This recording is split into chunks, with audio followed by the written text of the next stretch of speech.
Buckingham Palace in shock. Prince William's bold move. Buckingham Palace is abuzz with intrigue as Prince William makes a surprising decision that has royal watchers stunned. The heir to the throne has approved a title change for Duchess Sophie's children, marking a significant shift in the monarchy's future. This unexpected move reflects William's vision for a modern monarchy while still honoring tradition. Insiders say it signals a new era, one that challenges long-standing royal norms and raises major questions about the future of the crown. A historic decision shakes the royal family. For years, the monarchy has carefully balanced tradition with modern expectations. But as King Charles III faces health challenges and shifting public perceptions, Prince William has decided to act. His decision impacts two relatively private royal figures, Lady Louise Windsor, 20, and James, Earl of Wessex, 16, the only children of Prince Edward, Duke of Edinburgh, and Sophie, Duchess of Edinburgh. Unlike their cousins, who were raised in the public eye, Louise and James enjoyed a quiet upbringing without the official titles of His or Her Royal Highness. Their parents made this choice deliberately, allowing them a life of relative normalcy. But now, that era of discretion is over. Buckingham Palace has confirmed that Lady Louise and James will take on increased royal duties. With King Charles's approval, Prince William has formally recommended their greater involvement in the monarchy, a move with profound implications. A break from King Charles's original plan. For years, King Charles championed a slimmed-down monarchy where only direct heirs, himself, Prince William, and Prince George, would shoulder royal responsibilities. But recent events, including Charles's declining health and the departure of Prince Harry and Meghan Markle, have left gaps in the royal lineup. By bringing Lady Louise and James into the fold, William ensures the monarchy remains stable. More importantly, he is sending a message about the future, one that values loyalty, quiet service, and a modern approach to royal duty. The Duke of Edinburgh legacy, a title steeped in history. Lady Louise and James' story is intertwined with one of the most prestigious royal titles, the Duke of Edinburgh. This title was famously held by Prince Philip for over 70 years, during which he championed youth development, education, and environmental causes, his most enduring legacy being the Duke of Edinburgh's award. When Prince Philip passed away in 2021, his title was temporarily inherited by then Prince Charles. But when Charles became king in 2022, the title reverted to the crown, leaving its fate uncertain. Tradition dictated that it should pass to Prince Edward, Philip's youngest son. In 1999, Buckingham Palace confirmed Philip and Queen Elizabeth's wish for Edward to inherit the dukedom. However, King Charles hesitated for 6 months after assuming the throne, reluctant to expand the royal family's active members. Finally, on March 10, 2023, Charles granted the title to Edward on his 59th birthday. But there was a twist. Unlike other hereditary dukedoms, this one would not be passed down to James, despite his current title of Earl of Wessex. Instead, after Edward's passing, the Dukedom of Edinburgh will return to the crown, possibly to be reallocated in the future. What's next for the royal family? Experts speculate that this could be just the beginning of a larger transformation within the monarchy. Some believe it's a practical move to strengthen the royal institution, while others see it as a sign that William is preparing for an even bigger shakeup. One thing is certain: Prince William's bold decision is reshaping the future of the British monarchy.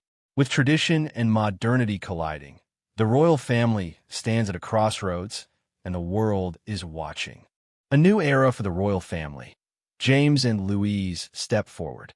As Buckingham Palace prepares for a shift in royal responsibilities, attention turns to James Alexander Philip Theo Mountbatten Windsor, better known as James, Earl of Wessex. At just 16, he stands 16th in line to the British throne, a stark contrast to his position at birth when he was 8th in line during Queen Elizabeth II's reign. Born on December 17, 2007, at Frimley Park Hospital, James' arrival was relatively low profile compared to his cousins, reflecting his parents' wish for a quieter upbringing. Though entitled to a princely title under the 1917 letters patent, his parents, Prince Edward and Sophie, Duchess of Edinburgh, chose instead to style him as Viscount Severn, a nod to Sophie's Welsh heritage. His childhood was largely private, with minimal public appearances. Educated at Eagle House School and later Radley College, his parents prioritized a balance between royal responsibilities and personal development. Despite this, James made key public appearances, including the 2016 Trooping the Colour, Queen Elizabeth II's Platinum Jubilee, 2022, and King Charles III's coronation, 2023.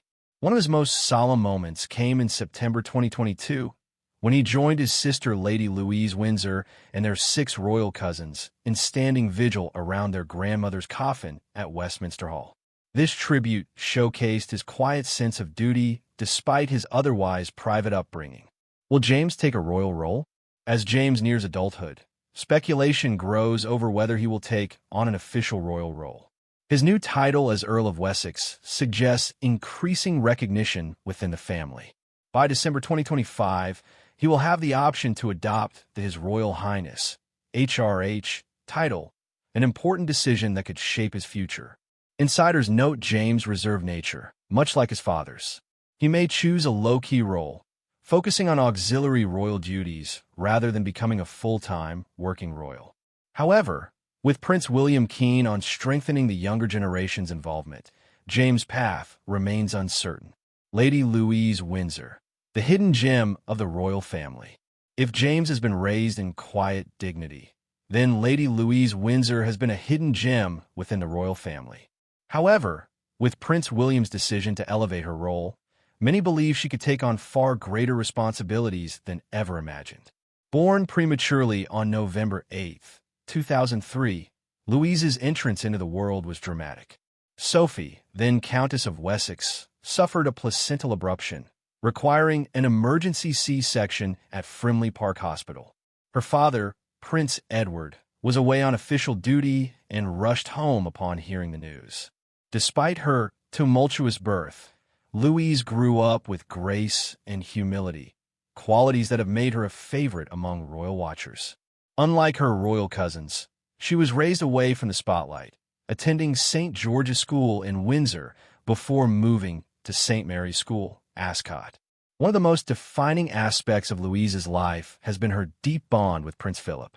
She inherited his love for carriage driving, even receiving his ponies and carriage after his passing, a sentimental gesture that underscored their close relationship. Though relatively private, Louise has participated in key royal events, including Trooping the Colour, the Platinum Jubilee, and Queen Elizabeth II's state funeral. However, her most defining moment came when she joined her brother James and their cousins in a 15-minute vigil during the Queen's lying in state, a moment of deep respect and duty. Louise's independent path, a future duchess? Louise has quietly made royal history in her own right. In 2022, she became the first royal to take on a summer job, working at a garden center, a move praised for its down-to-earth nature. In September 2022, she enrolled at the University of St. Andrews to study English literature, the same university where Prince William met Catherine.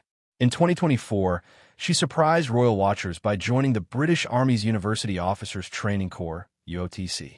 This move signaled her commitment to discipline and leadership, sparking speculation that she could take on a more formal role within the monarchy.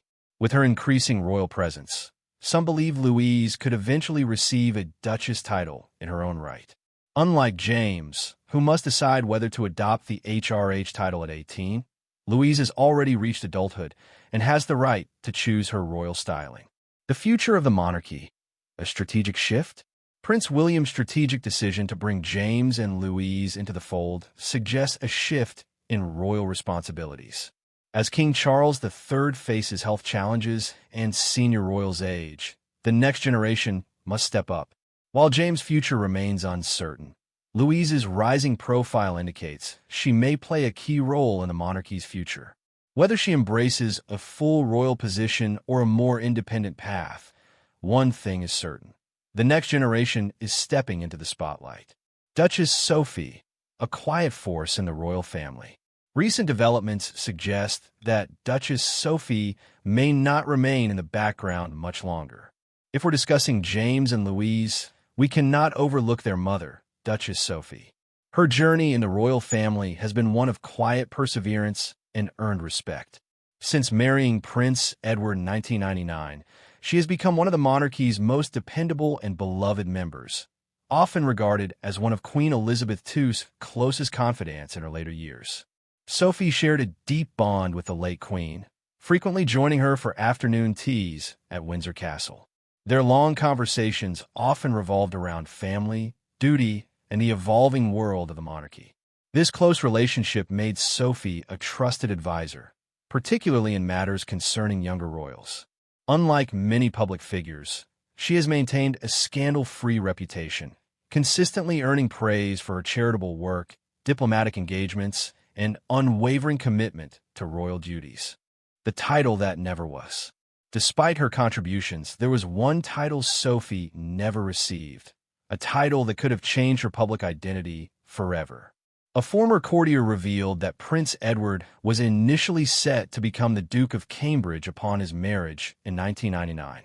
This title, later given to Prince William and Princess Kate, holds deep historical significance in British aristocracy. However, in an unexpected twist, Prince Edward chose a different path, all because of film.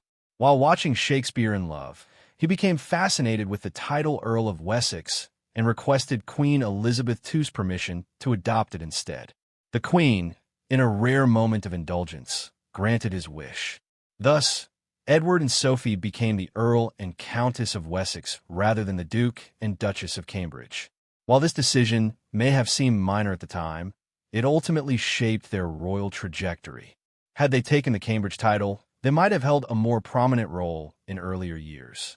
Now, decades later, Sophie and Edward have been elevated to Duke and Duchess of Edinburgh, honoring Prince Philip's legacy and embracing a new chapter of royal service.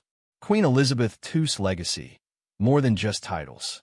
As the monarchy transitions, Queen Elizabeth II's influence remains unmistakable.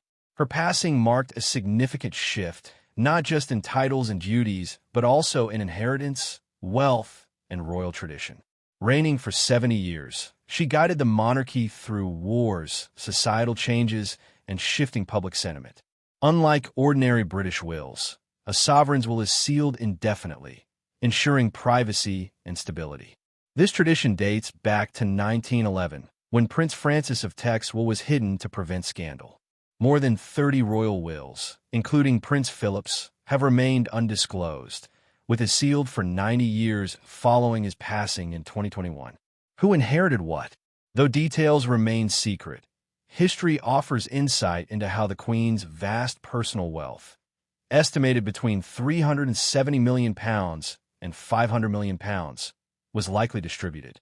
Unlike the Crown estate, valued at £16 billion, which belongs to the monarchy, her personal assets included Sandringham and Balmoral, two privately owned royal estates.